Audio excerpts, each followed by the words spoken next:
number 5, Grave Encounters.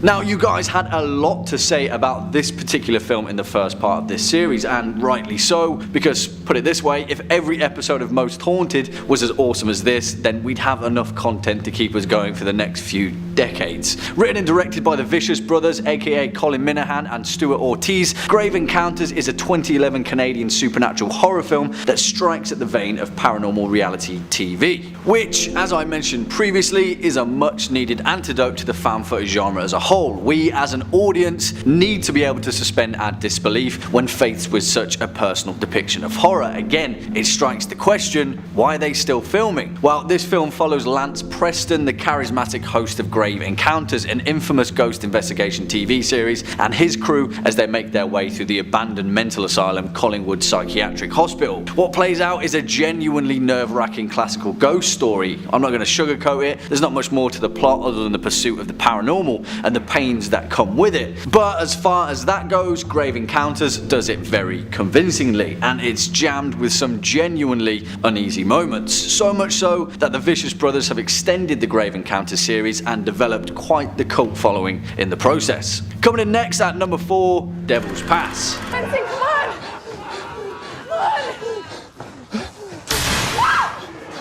Come on!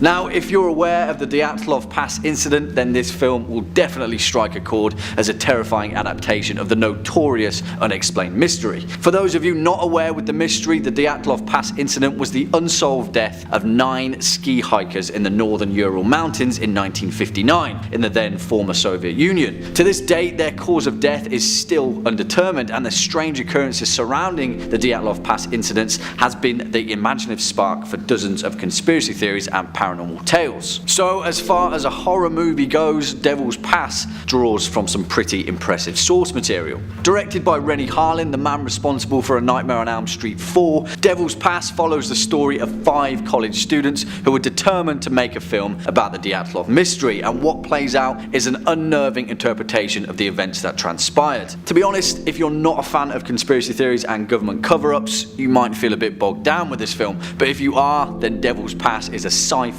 horror heart-pounding ride through the found footage genre that's smartly made and surprisingly hilarious in parts. Number 3. The entrance to the backrooms on Google Earth. It's a popular trend on TikTok lately where users claim that they're able to find doorways into the infamous backrooms, finding the portals that connect the realities between, and that they can find these points on Google Earth. I've watched a bunch of them. Some of them, I'm not gonna lie, pretty corny, but some of them are pretty fun, like the one I've found for you here. Posted to us from user Super Game Kid, and I have to throw this out here. The video in question, when it was posted with the title, "Not Fake." So if you had any doubts, well, there it is, not fake. Duh. Not like anyone can attach photos to Google Earth or anything, no sir. Alright, we'll roll some of this clip in question. Now remember, this user found something strange in Japan. A big, mysterious looking complex, maybe a high-tech government institution, something that wouldn't look too out of place in an SCP story or something. That's already odd enough, because I don't know what this building really is. When you zoom in on it like they did, you get an up-close and personal view of everybody's favorite never-ending liminal series of hallways, the backrooms. I like to think that if the backrooms are out there, you know, in between realities, this endlessly expanding space of musty hallways, the way to access it was through the most advanced high-tech facility. Billions of dollars spent to get trapped in a mysterious stinky space. Isn't that mostly the plot of Stranger Things?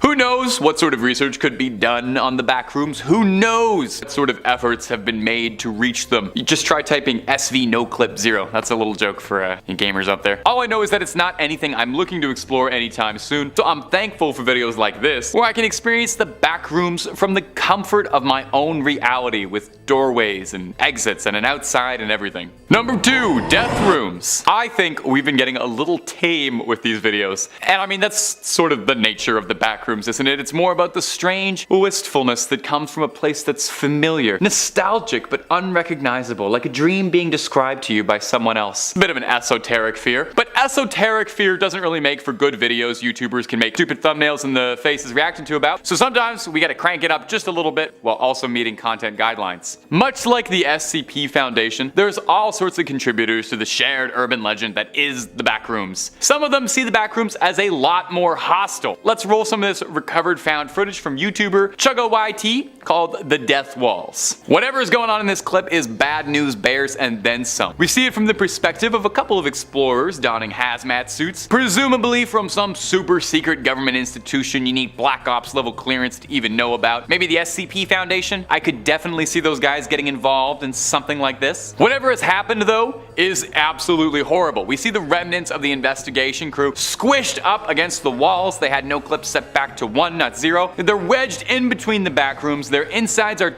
sprayed all over horrifically, but that might not even be the worst thing happening out there, because whoever we're watching the footage of is running from something horrifying that we can't see. Now there's a lot of low effort content about the backrooms, all the 3 AM posts, all the silly reaction faces. There's some very cool independent filmmaking and creative work being done with the backrooms, and I always want to shout out a more creative one when I see it. It's only a minute long and it gave me a little spook. So toss ChuggoYT a like when you see him next and tell him the top 5 scary gangs sent you. Number 1, the pool rooms. Since the backrooms first started becoming popular around like 2019-ish, there are so many clips and videos of people recording their own experiences, and everyone's got their own little like personal touch on what they think the backrooms is, and really it's a shared internet horror story, so nobody's got a wrong answer. There's a lot of really great ones worth checking out, but I think some of them don't quite get what was making it so scary or unique in the first place. If it's just monsters and bad guys and scary writings on the walls, that's like any other horror setting. When the original post was just about a bizarre office space that looked familiar but off in a way that you can't really place. This video posted to Reddit called The Pool Rooms really captures that for me. It's an endless, sprawling, familiar location. Doesn't really look like anything out of reality. It looks almost like it could be like an abandoned shopping mall from the 80s or something. You know, that ceramic style, that trademark soulless architecture and design. You can tell where like a food court Taco Bell should be, except it's all been mostly flooded up to about shin level. It's enough to be annoying, but not enough to be impossible to travel through. There is really something about this, for me at least. The stillness when something should be there, something will leap out at you but never comes. Look at it for a long time and just think about how unpleasant it would be to be in there. Cold, lonely, constantly wet, no reprieval or even a moment to catch your breath and get dry. The back rooms and the whole concept of it is scariest when I think it's like a dream that you're only sort of half remembering, where you're not sure what's real and what isn't. Everything in this video has been real though, I'll tell you that. I would never tell you something fake on this channel. Number 5 on this list is the alien baby. This is a clip of what looks like an alien child. We know how the government is with aliens and anything extraterrestrial, so it's clear why they wouldn't want the public looking at something like this too closely. I mean, they don't let anyone in on anything happening in any of their secret bases, so it makes sense they wouldn't want us watching a video like something like this. Let's show 30 seconds of this clip and you guys comment down below what the heck this thing is. Now, how are you feeling? You feeling okay? You feel well? Go and get you something? Want a glass of water?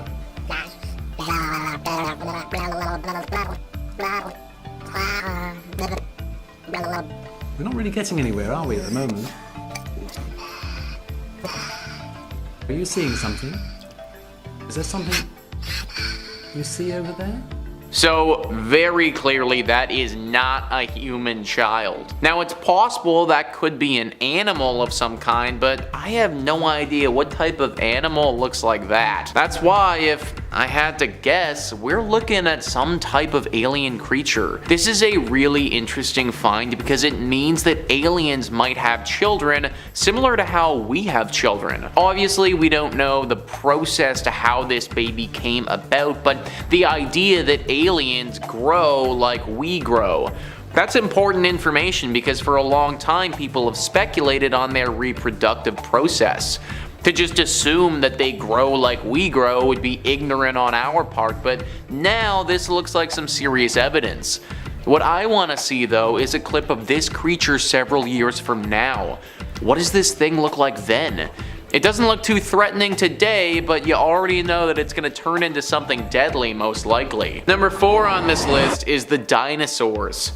This next clip was initially from Shortest Blockbusters, but was broken down by Chills on his channel. I'm gonna play you an excerpt of what he has to say right now. Do you believe that some extraterrestrials are living among us? Then you really gotta see this scary video. The footage shows 2 dinosaur-looking creatures scurrying across a frozen river. They have spines that are heightened, long tails, and pointed heads. Otherwise, their bodies look more or less human. Are these dinosaurs extraterrestrials, humanoids? And that is the big question, right guys? Aliens, dinosaurs, or humanoids? What the heck are they? He goes on in that video to talk about how he believed this was actually VFX, but some people in the comments weren't too sure.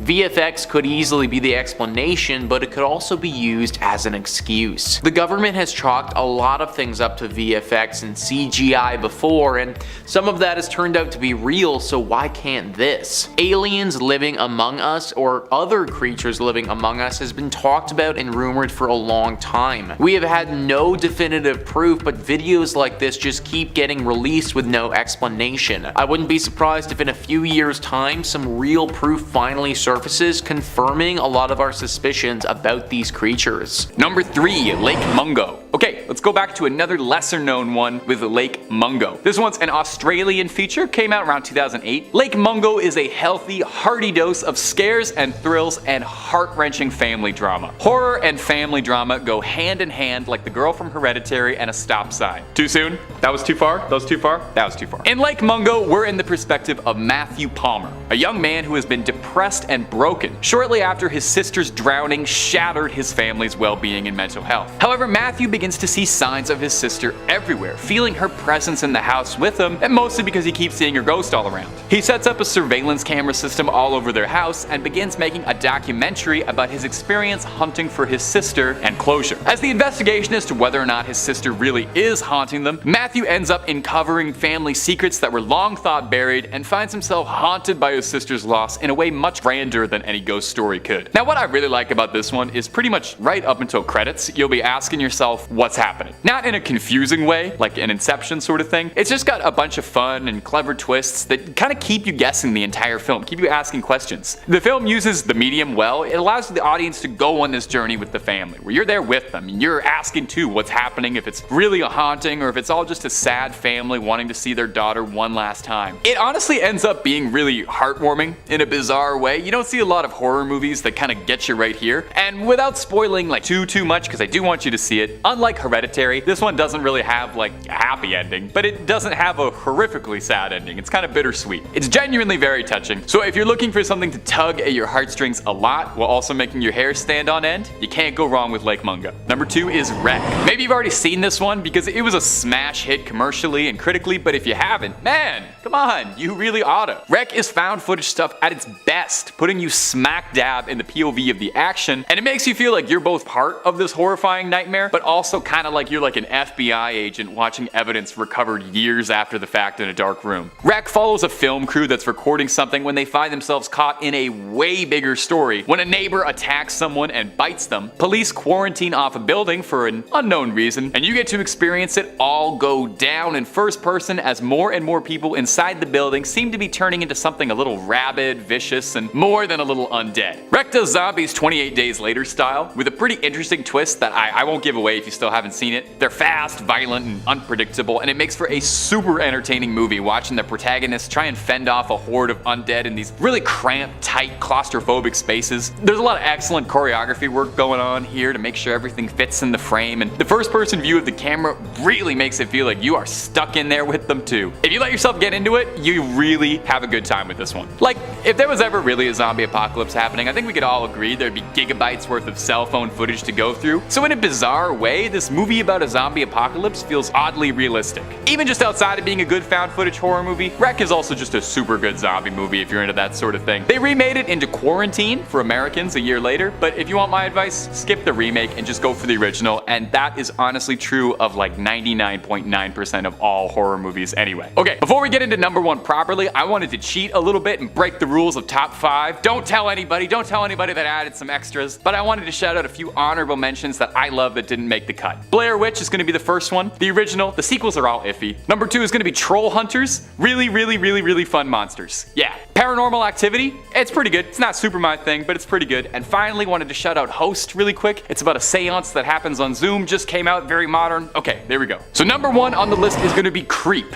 It's got nothing to do with Radiohead, sorry. Coming to us from Patrick Bryce and indie darling Mark Duplass, he takes a break from earnestly mumbling through an indie movie to play a completely chilling, well, the title said it, Creep. This movie is basically just watching Mark Duplass be really weird in front of a camera for an hour and 20 minutes. It's a great example of when you can do a lot more with a lot less. This movie is as absolutely bare bones as it gets. There's 2 actors in the entire movie, and they're the 2 guys who wrote and directed the movie. A struggling videographer, Aaron, gets an offer to film a series of personal diaries for a strange client, Joseph, who has an inoperable brain tumor and wants to leave a series of videos behind for his unborn child. Which does sound nice, until Aaron gets there and discovers very quickly something is really off about this, and this isn't gonna be a normal job. This movie is all performance, and Duplass crushes it as the bizarre, mysterious Joseph. He plays him really, realistically creepy. Like, he's the kind of guy you'd meet on a bus and spend the rest of the day thinking about. Like, you know something is wrong with the guy, but you're not really sure in what way and just how afraid of him and how dangerous he might be until it's too late. It's a movie that really gets in your head and gets right under your skin. If you leave the movie terrified of the main character, but also very enamored in equal measures, worry not, because Bryce and Duplass agree with you, since there's a Creep 2, which is apparently just as good as the first. I haven't seen it yet, I only have so much time, but I should see it eventually, since there is a Creep 3 in early pre-production stages. So although this guy may be a completely unsettling weirdo, we love this creep and can't get enough. He belongs here.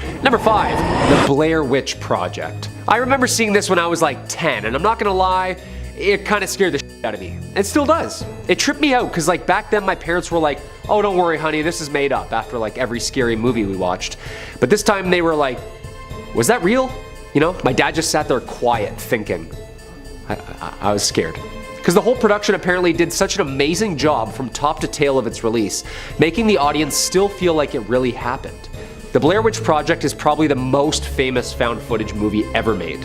The campaign tactic was that the viewers were told through missing persons posters and that the characters were missing while researching in the woods for this mythical Blair Witch. Their IMDb page even listed the actors as missing and presumed deceased in the first year of the film's release. Even the film's website contained actors posing as investigators giving testimonies about their evidence.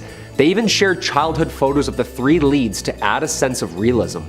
By August 1999, the website had received 160 million hits, and the movie went from a flop at midnight to the top worldwide. During screenings, the filmmakers made advertising efforts to promote the events in the film as factual, including the distribution of flyers at all of the film festivals such as Sundance and Cannes, asking viewers to come forward with any information about the missing students. All the actors making their feature film debuts as well were described as missing and presumed dead. The actors' parents even started receiving condolence calls and sympathy letters. The actors got to witness the movie blow up, but they weren't even invited to the screenings due to the publicity. Imagine not being able to go see your own premiere, or even really celebrate your huge role in this huge successful movie. It's kind of sad for the actors, don't you think? I think it is.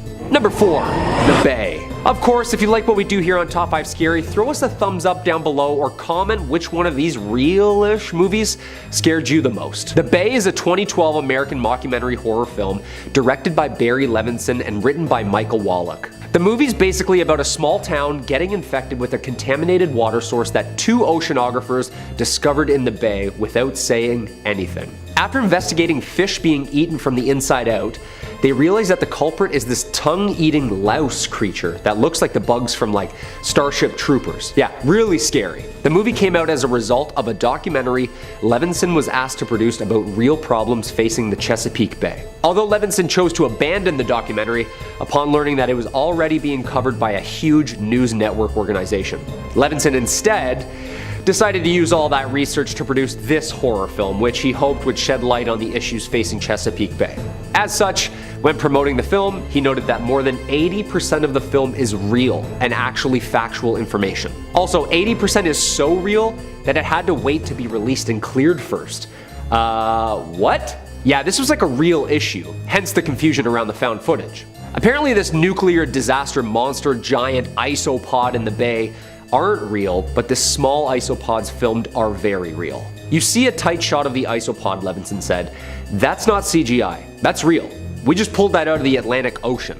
The isopods do this really gruesome thing, which the bay does a great example of, is that they eat the fish from inside out. All that stuff is actually factual. A leaking nuclear reactor actually does have a runoff heading towards the Chesapeake Bay. Its quantities aren't great, but the fact that it's actually happening seems scary enough. The chicken farm runoff stuff is actually factual too. At the end of the day, yes, it's a movie, not a documentary, but it's infused with a lot of things that are really real. I think it adds to the nature of the piece, end quote. Hey, spoken like a true artist. And that's why the film has gotten so many great reviews. Give it a watch, very spooky, very well done. Number 3 on this list is the scariest video that you'll ever watch. That's actually what the YouTubers Mindseed TV titled this video that they posted roughly about a year ago. In this video, several guys are on a ghost hunt late at night in a haunted home. The whole video is roughly 40 minutes long and they capture a ton of cool stuff. One of the scariest parts of this entire video though is what I'm about to show.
Did you guys see it?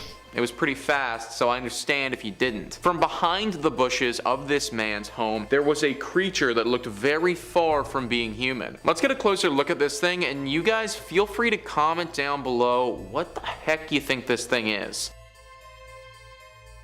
So seriously, what the heck is that? It almost looks like it has some underwater qualities, but like, obviously that doesn't make any sense at all. I personally think this is a demon of some kind, but what it wants with this man and where it came from, these are all questions that we may not be getting answers to anytime soon. And finally, number 1 on this list is the hallway demon. This next video was posted back at the end of 2020 and shows somebody getting into a very close encounter with what looks to be a dangerous demon.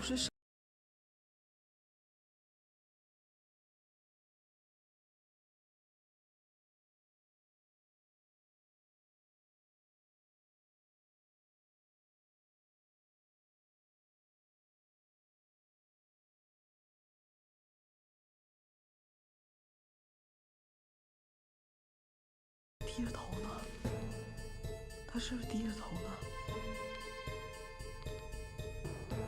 Yeah, so if that's me, I am getting the hell out of there, folks. I don't care what I think I know about demons or how many freaking boxing classes I've taken in the past. I am not sticking around to see how I'd fare against something like that. Also, let's face it though, the person filming was going through a totally abandoned building that had rumors of a haunting. They pretty much knew what they were getting into with this one. Still though, very scary nonetheless. Number 5, the Kane Parsons shorts. Now if you're a fan of internet horror like Slender Man, Marble Hornets, or the SCP Foundation, you know, all that sort of stuff, then no doubt you're probably already well versed in the backrooms and all the horror those odorous 70s hallways emanate. But I know my mom watches my videos sometimes, so I thought I'd start off with a quick summary and a flash of the most famous backrooms content before we really get into it. Initially starting life as a small post on a certain image board, you know the one, in 2019, backrooms refers to a space between realities that manifests as a dreary, never-ending stretch of abandoned office building hallways. A sea of stained yellow wallpaper and terrible carpets. What started as one small post really quickly developed into a fandom with everybody writing their own backstories, continuity, lore, and all these narratives coming together in a big cosmic gumbo in this setting of the fractal hallways that live between worlds. One of the most famous, and I would argue what kind of propelled the backrooms from underground horror community stuff to mainstream, was a series of short films by a very young YouTuber named Kane Parsons. Parsons kickstarted the trend of making backrooms found footage videos, which is what we're looking at today, and pretty much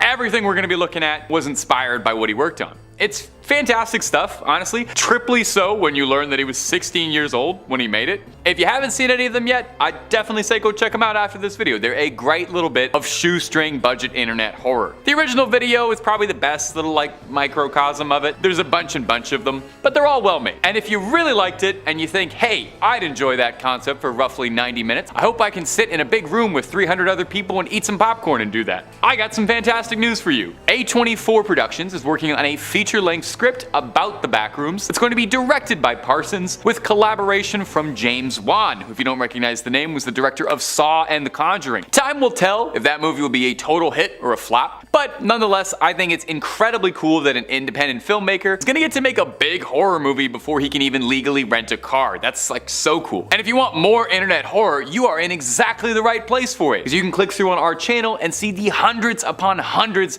of scary videos we've been making for years. Put together some words that you like, you'll find something for it, I guarantee you. Stay subscribed, stay scared, and stay watching this video, okay? We got more backrooms coming up for you. Number 4, no clipping through reality. Now, in that very first post that described the backrooms and created the initial lore, it said that the way you get to the backrooms is by no clipping through reality. If you spent most of your childhood outside playing sports with other kids and you weren't exclusively surfing the Steam forums, maybe the term no clip is unfamiliar with you. It's a video game development term, meaning no collisions, allowing you to pass through all objects in a digital space. It's mostly used for development, but it can also be a little cheat code in some games. I had a lot of fun no clipping through Half-Life 2 and feeling like I was some sort of temporal god, just like blitzing through all the levels in 6 seconds. The idea of no clipping in reality sounds kind of funny, but also if you like really thought about it, just terrifying. I mean, imagine if you woke up one day and physics just stopped working entirely. It would probably stress me out. You don't have to imagine much more, because thanks to a Redditor and TikToker by the handle of Active Hypocrite, we have a look at just what phasing through reality might look like. And here's where it would go. Starts kind of funny, the chair scrambling around like a Source engine prop glitching out, and then not even 10 seconds later, our hapless protagonist finds themselves no clipping through reality and landing flat in the backrooms, presumably to spend out the rest of their days. Imagine how scary that would be. Your whole life's just upturned, and half a second like that, you're enjoying reality, enjoying all the pleasures that existence has to offer, and then bam, to the back rooms with ya. I gotta say, people give TikTok a lot of guff, and rightfully so. I've seen a lot of terrible things on there. But I do like how it's become a video platform for really quick, like bite-sized little snacks of filmmaking. Any platform that allows creative people a medium for which to serve up scares, A-okay with me. Number 3 on this list is the river creature. This next video was released back in 2015 and shows a bunch of people wearing hazmat suits picking a strange looking creature out of a river. This was apparently captured in Poland, and there was no official report on this when it came out.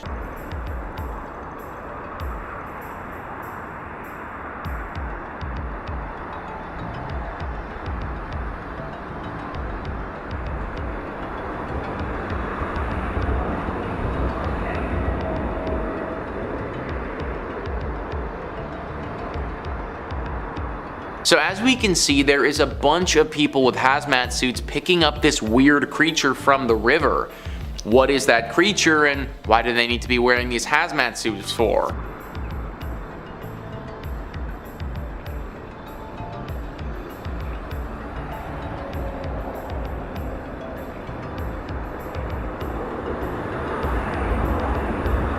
So they hand it off to some other people in different colored hazmat suits and then walk to a place where presumably the person filming can't go. I also wouldn't be surprised if the person filming was already in a spot where they weren't allowed to be and just snuck in anyways. Maybe this is in some secret base of some kind where experiments are being performed. I mean, why else would they need hazmat suits? Definitely a very strange one there, guys. Comment down below if you have any idea what they were doing here and what that thing was. Number 2 on this list is the creepy mermaid. So I always thought that I would want to meet a mermaid, but if this is what they'd look like, then I definitely don't have any interest in that anymore. We're gonna see a clip from a video here that was posted back in 2018. It looks to be of a docking area somewhere and has an incredibly scary creature lying across the dock.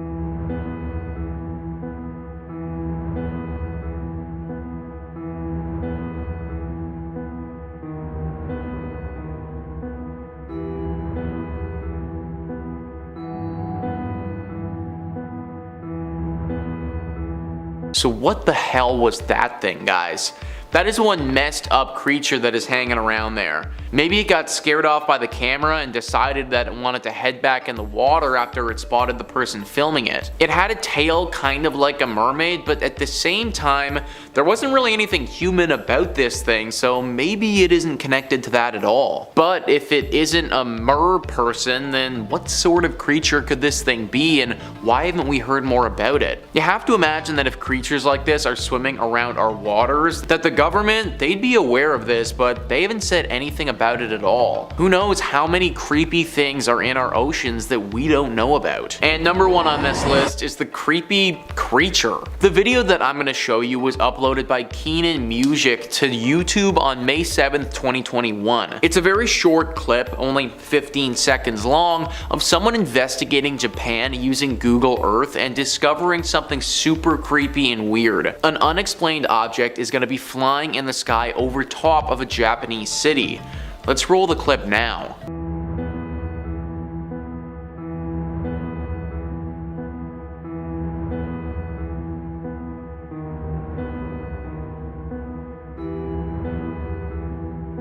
That thing almost looks like a drone, but it also looks like it could be made from organic material. I also don't know of any drones that look like that are constructed by humans.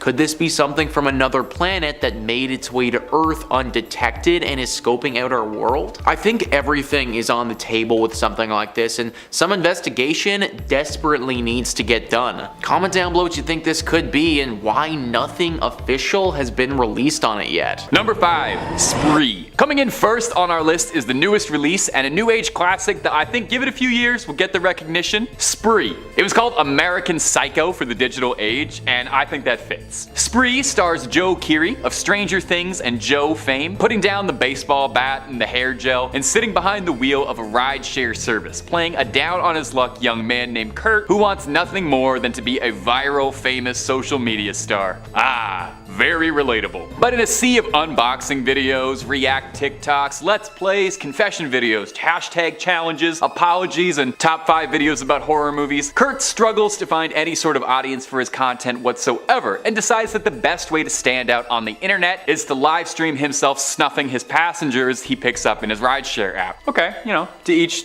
their own. I'll stick to doing YouTube videos, you do you. Now, Spree is not the smartest movie out there. The social satire is a little basic, to be honest, and it could have done with a lot more fleshing out on its commentary on social media addiction and internet validation, but it makes for a very solid foundation for a flick. It's got a plot that probably would have made for an okay Black Mirror episode, and maybe this movie wouldn't have worked as well if it wasn't for how fun Joe Keery is. Maybe I'm extremely biased because I love the guy, and because like most of the Western world, Steve Harrington is the only reason I watch Stranger Things, but he brings a super fun mania to the social media addicted lunatic. The American Psycho comparison, definitely apt. That's one of my absolute favorite movies of all time for just how sick and like entertainingly evil Patrick Bateman is. You know he's the most reprehensible, unlikable character ever put to film, but Christian Bale is just so damn charismatic you love him. And that's what's happening here. Joe Keery somehow manages to be both convincing as a really scary psychopath, but also oddly sympathetic and earnest. You know, it's the desperation. Have you ever seen a man soaked head to toe in blood, shaking and quivering after doing something unspeakable, and he's still asking you to subscribe to his channel? And speaking of vapid, deranged, dead-eyed internet personalities looking for fame, if you're looking for more scary movie reviews, ghosts, goblins, and aliens, well, click through to Top 5 Scary and subscribe. We've got loads more content with me behind the wheel, but not really. I can't drive. Look at me. I just skate. Number 4, VHS.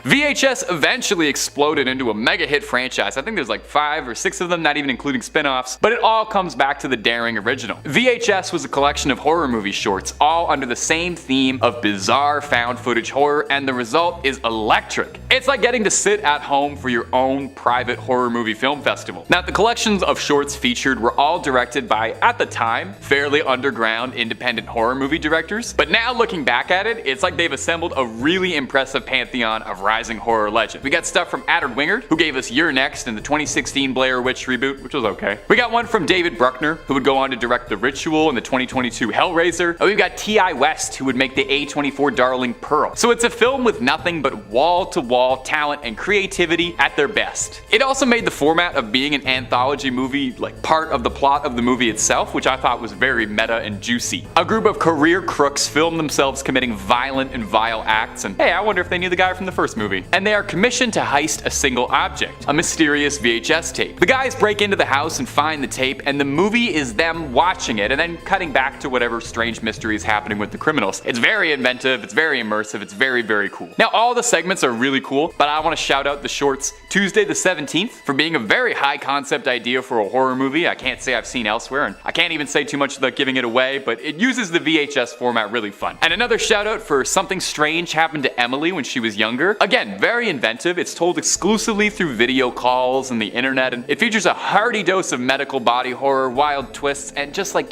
the tiniest little bit of alien stuff. Just like a little bit. Next up at number 3, House LLC. What are you looking at?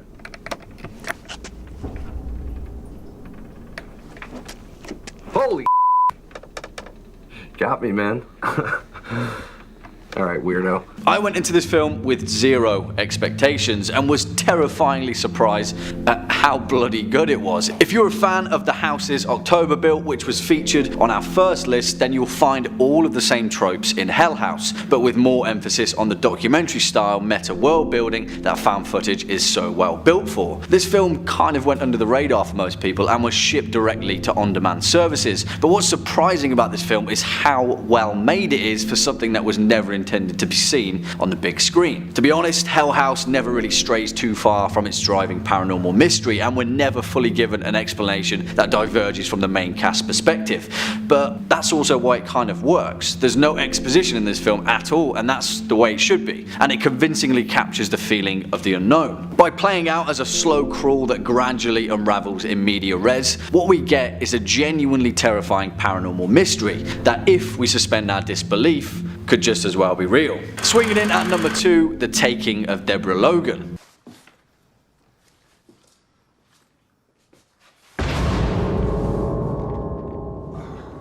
Hey, letting all my heat out.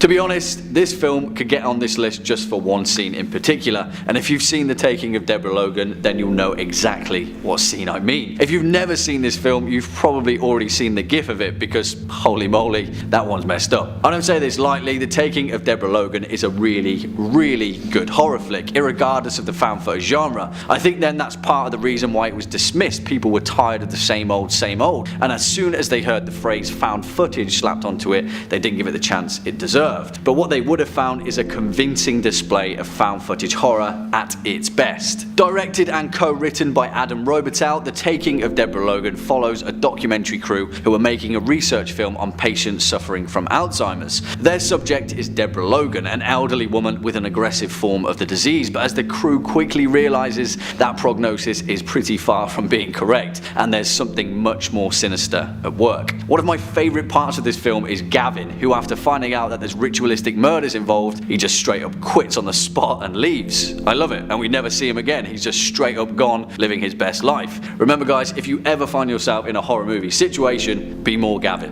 And finally, at our number one spot, The Tunnel.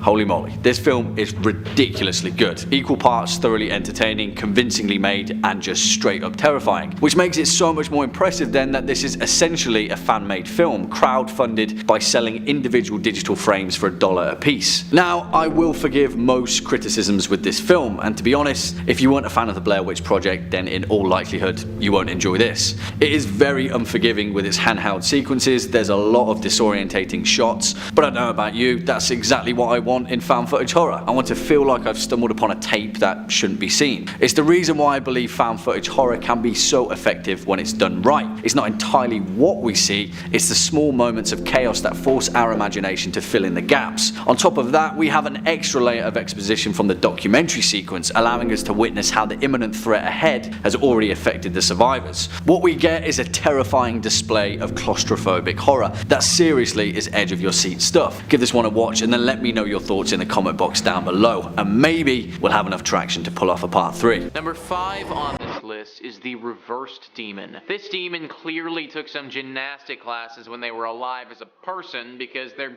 definitely flexing their flexibility muscles now in the demon afterlife. The clips that I'm about to show you were posted to the YouTube channel Kisa Weba. They were captured by a security camera and show a demon slowly crawling across the ground.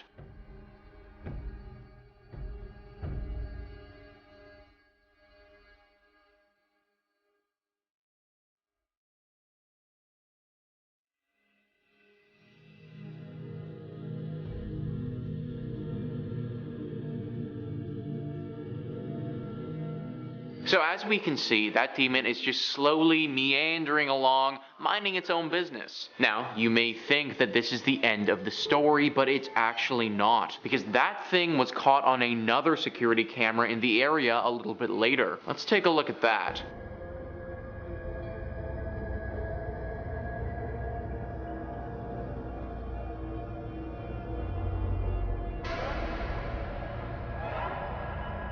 Now what on God's green earth is that freaking thing? I mean, it has to be a demon, right? Like, what the hell? Its face is clearly all white, completely inhuman. And now that we can fully see the way that it walks, we get a clear sense of how demonic it actually is. I think the biggest question that comes up through all of this, though, is what is it doing and where's it going? Fingers crossed that whatever it was doing doesn't concern any one of us. Number 4 on this list is Cubish Square. Back in 2015, a video was uploaded to YouTube from an account named D-Man Operator. The video is only 50 seconds long and shows someone getting chased by a demon or monster in Cubish Square. Let's roll 30 seconds of that clip and see what you guys think about this demon.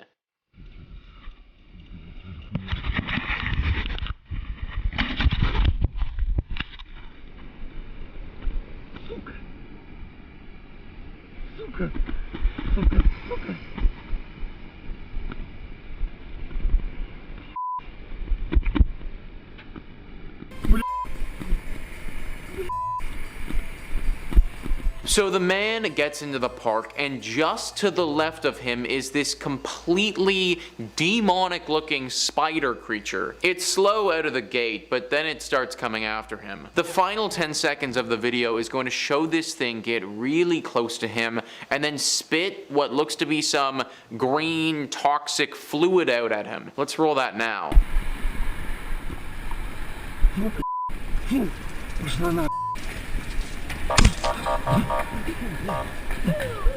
So yeah, let's put it this way. Whatever this thing was, it definitely isn't human or any sort of animal that we're aware of. Now, can I say for sure that it's a demon?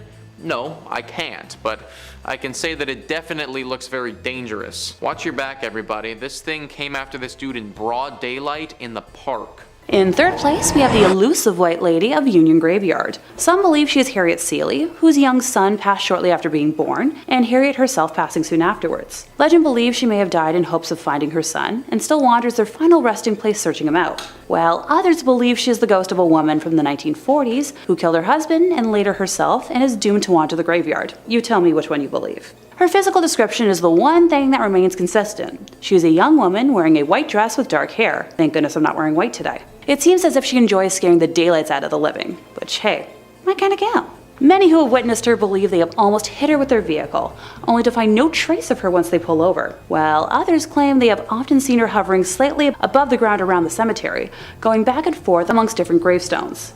In 1993, local firefighter Glenn Powell received a call about a transformer explosion and drove to the scene of the incident with a police officer and observed a female driver following closely behind him on the road. He remembers the night sky had turned pink, my favorite color, and the explosion emitted large amounts of electricity that had made the hair on his arm stand up at a close distance. Glenn was driving along the road beside the cemetery when the officer seated next to him yelled, "Watch out!" In the middle of the road was a woman with, you guessed it, long brown flowing hair and wearing a white Victorian nightgown. Glenn described seeing a surprised look on her face before slamming on the brakes, but was unable to avoid hitting her, describing it like hitting a brick wall, with the back of his truck flying into the air and the policeman next to him being launched into the dashboard. The driver behind him jumped out of the car and helped the two men search the area of the crash to check on the woman. Glenn is quoted as saying, "There was no red bodily fluids, there was no clothing, there was nobody, there was nothing." Located in Connecticut, Lorraine used to often take walks through the cemetery, saying that it was one of the most haunted places around. Ed caught the White Lady on camera on September 1st, 1990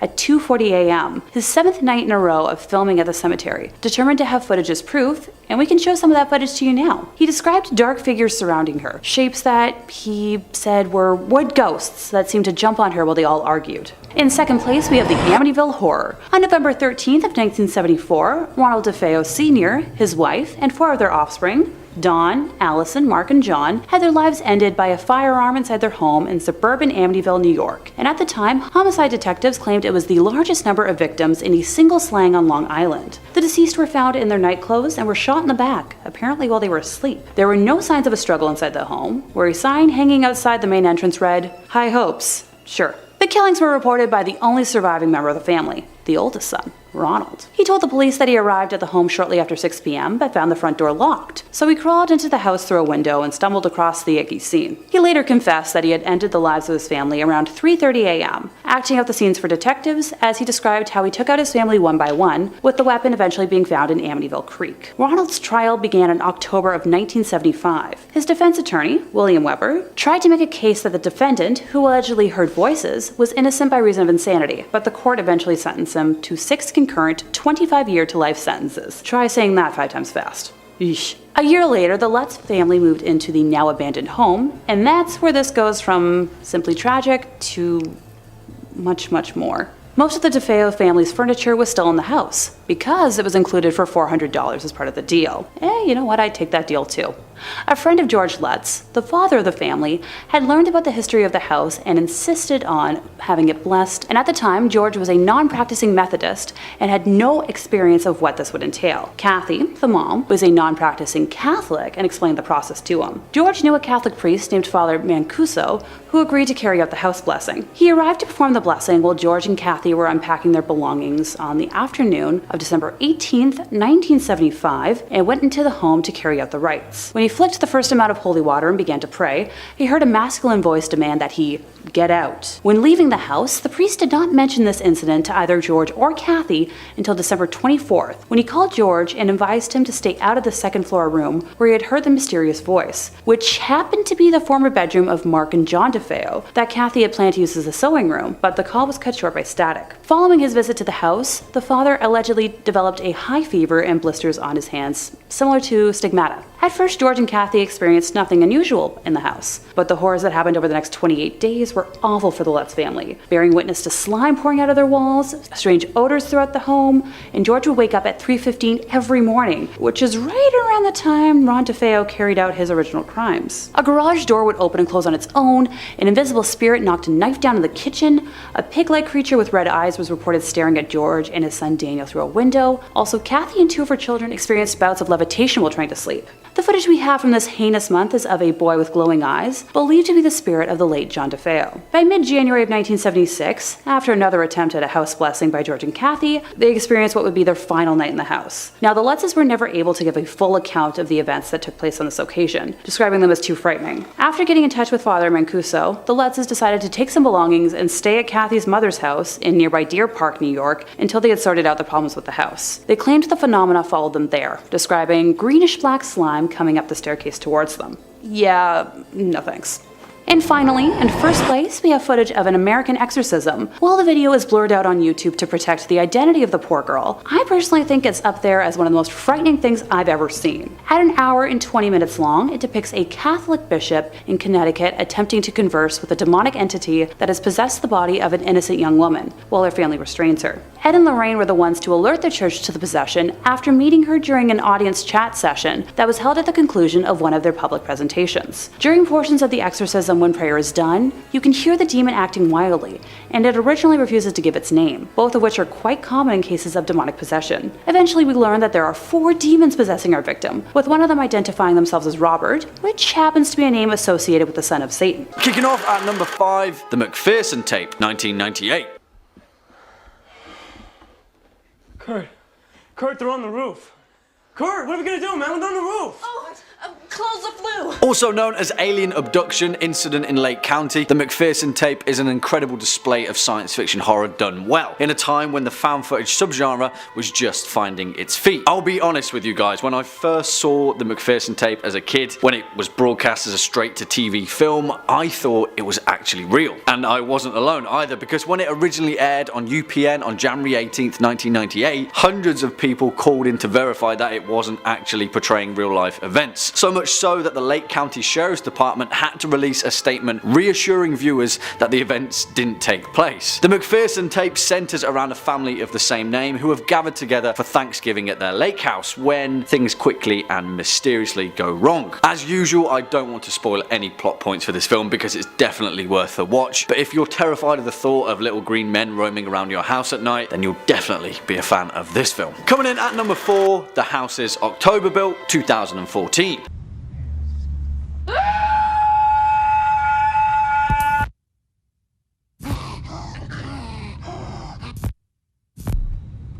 And yeah, this film is great fun and so damn creepy for the most part. Directed by Bobby Rowe alongside hit producer Steven Schneider, the man behind the original Paranormal Activity, Insidious and The Devil Inside, The House is October Built is a fantastic spin on the found footage genre and features some genuinely terrifying set pieces throughout. It gives you that weird sense of dread that the subgenre tries so wholeheartedly to capture, but this film does it to perfection in parts. The House is October Built focuses on a group of friends, all horror fans may I add, travelling throughout southern USA in the lead up to Halloween. They've got an obsession with live action haunted house attractions, and the film plays out as a kind of mini road trip, ramping up the fake scares as it plays out. But, well, the fake scares quickly turn into real scares, and the second half of the movie really manages to turn up the heat. The strength of this film is how personal it feels. There's no wider scope other than the events that unfold before us, and it's backed up by a genuinely believable cast and likeable characters, which makes the ending that much more bleak.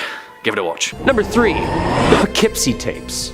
Writer-director fam jam duo John Eric and Drew Dowdle are best known for their sinister yet impeccable found footage movies. Yeah, it's pretty gory and actually had to wait 10 years before being released due to the graphic footage on it. It's rumored that it was held for 10 years due to its contents and disturbing atmosphere, referring to it as a banned movie. It's likely that MGM felt audiences weren't really ready to see such graphic content. In an abandoned house in Poughkeepsie, New York, murder investigators uncover hundreds of tapes showing decades of a deranged killer's work. And in an all too realistic found footage mockumentary, the moments showing the killer POV are things of nightmares. I'm not gonna lie. This is like the goriest movie on our list today. But with scary movies, sometimes comes a little gore, you know? The Poughkeepsie Tapes plays out as a faux documentary following the discovery of a very large collection of VHS tapes created by said deranged psychopath, and the investigations that follow. The documentary is well shot and played out in a believable manner. Sometimes the acting is a little, yeah, this is really fake. And then sometimes it's like, okay, I'm gonna look up if that guy's a real cop. The feel of this movie is gore, gore, gore. If you're into like Saw type stuff and multiple victims and lots of popcorn syrup, this one's definitely for you. These tapes are only fictional, but there's a small catch. According to Marist College, the Poughkeepsie Tapes may be based on an actual event. A killer named Kendall Francois killed 8 to 10 people in Poughkeepsie in the late 90s, but didn't videotape the murders. There's heavy debate in the film industry on which movies are depicting actual cases similar to actual reports, and acts that are totally staged and made up. Number 2, The Quiet Ones. The Quiet Ones is a 2014 British supernatural horror film directed by John Pogue, based on a very real 1972 parapsychology experience called The Philip Experiment, conducted in Toronto. It stars Jared Harris as a U of T professor attempting to prove that poltergeists are actually real manifestations of the human psyche and not actually supernatural beings. The movie is very scary, no doubt about it. Jared Harris is amazing, as always, but the real story behind it is actually way more terrifying. The professors of mathematics, science, and psychology created a fictitious character through an attempt to communicate with said fictitious entity through a controlled seance. It was the real deal. The character created and agreed upon was named Philip during the test.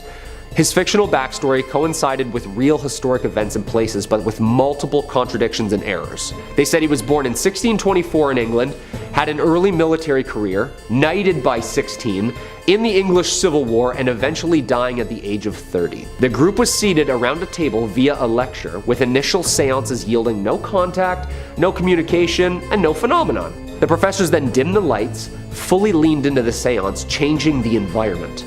Participants and students then began feeling a presence. Lots of table vibrations, breezes, unexplained voices, and sounds which matched responses to Philip's life. Audio and video and witness accounts documented the paranormal event, but Philip never actually appeared. Yo, this actually happened, like down the street from us. This is terrifying. And number 1, Ghostwatch 1992. First broadcast on BBC One Halloween night 1992. Written by Stephen Volk and directed by Leslie Manning, the drama was produced for an actual BBC anthology series. Despite having been recorded only weeks in advance, the narrative was presented as a live television broadcast. During and following its first and only UK television broadcast, the show resulted in an estimated 1 million separate phone calls to the BBC that night, dealing with a mixture of complaints and praise for the program's bizarre release. Yeah, Ghostwatch has never been repeated on UK television. It's been replayed on stations such as the Canadian channel Scream for Halloween once in 2004, and the Belgian channel Canvas in 2008. The hour-and-a-half event was shot documentary style and appeared as part of the BBC. It involved actual BBC reporters performing a live on-air investigation of a so-called haunted house in London in which demonic poltergeists activity was taking place. Through found footage and interviews with family living there, they discovered the existence of a violent ghost nicknamed Pipes, a nickname from their kids. Footage actually showed the police arriving at Fox Hill Drive, and the spirit even dragged a BBC host behind a door. Yeah, that is horrifying. Imagine watching your weekly hosts on like a reliable television network that's censored and archived, and then all of a sudden the host just gets yanked up the wall by a supposed demon live on TV. In our 5th place position, we have my favorite creepy doll, Annabelle. Back when I was in high school, I actually got to portray her in a local haunted house, which was the beginning of my scare acting career. Hey, I promise I am quite terrifying if I want to be. I promise. For those of you who might be rolling their eyes right now, I'm going to refresh memories on the real Annabelle story.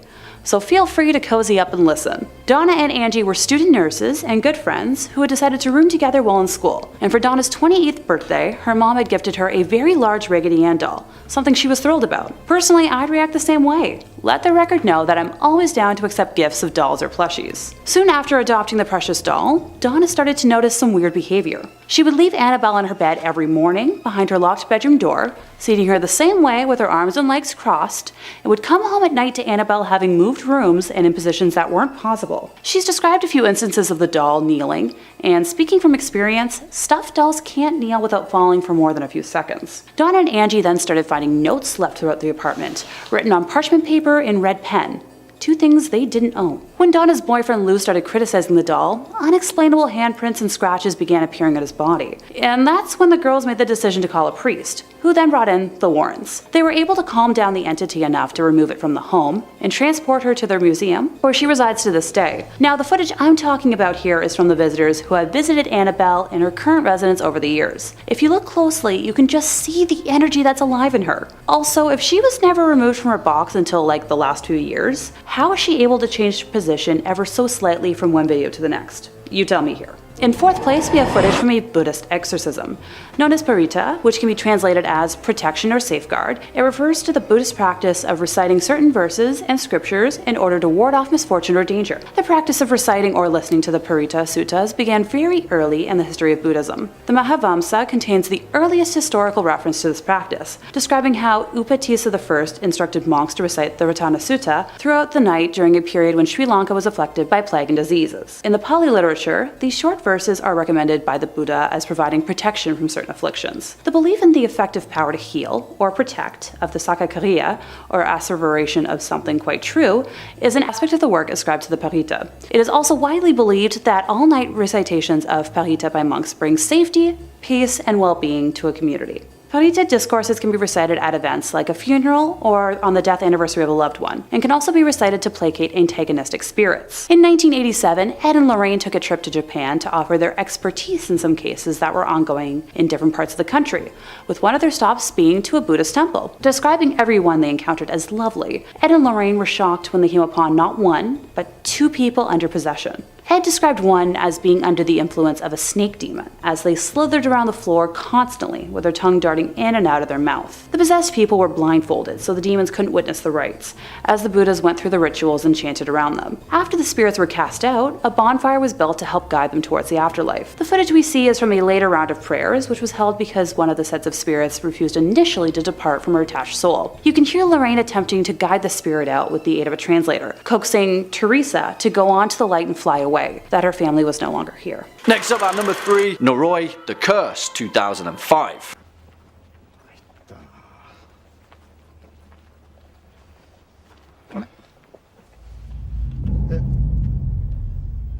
Now, this is for sure an interesting film, to say the least, and it's a welcome sore thumb in the world of Japanese horror. It comes from renowned director Koji Shirashi, who's made quite the name for himself as a found footage auteur, with films like Occult and Shirome, a departure from the short, unsettling style often found in J-horror. Noroi is perhaps the best example of his work, and it stands out as a slow-burning mockumentary of paranormal investigation in Japan. Noroi features an absolutely mammoth task, interweaving several storylines that lead up to a deeply disturbing ending. For the most part though, it focuses on Masafumi Kobayashi, a paranormal expert famous for uncovering supernatural mysteries, and his investigation of a strange woman and her young son. It manages to give us just enough to keep the mystery going, and I don't say this lightly, pretty much every scene is unsettling as we quickly realise that there are much more malevolent powers at play. Swinging in at number 2, The Blair Witch Project, 1999.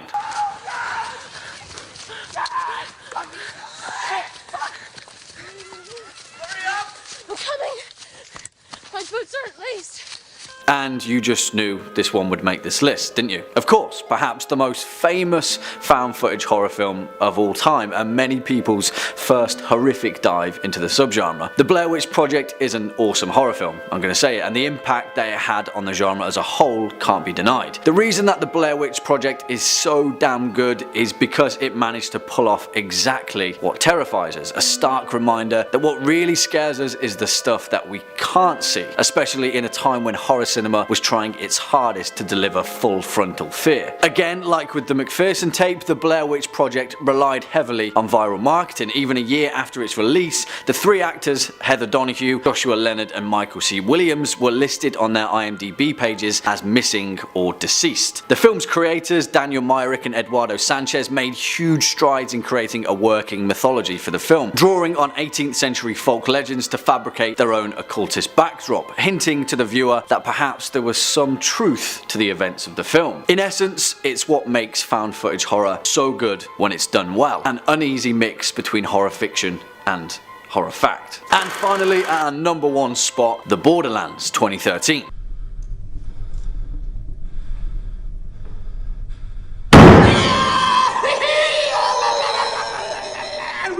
Also known as Final Prayer in the US, but come on, the original title is so much better. The Borderlands is a 2013 British horror film written and directed by Elliot Goldner in his directorial debut. I'm going to say it, this film is awesome for many reasons, but the main reason is that it answers a question that somewhat mires the believability of found footage horror. Why are they still filming? Well, The Borderlands has a pretty decent answer for that. Three men who were sent by the Vatican to provide evidence of demonic occurrences in a remote church in rural Britain. I really don't want to spoil anything in this film because I sincerely urge you to watch it if you haven't, but in my opinion this is one of the best found footage horror films of recent times. It's equal parts The Wicker Man and equal parts The Exorcist, and it's an awesome display of British folk horror, an emerging subgenre that is really hitting the mark for this particular horror fan.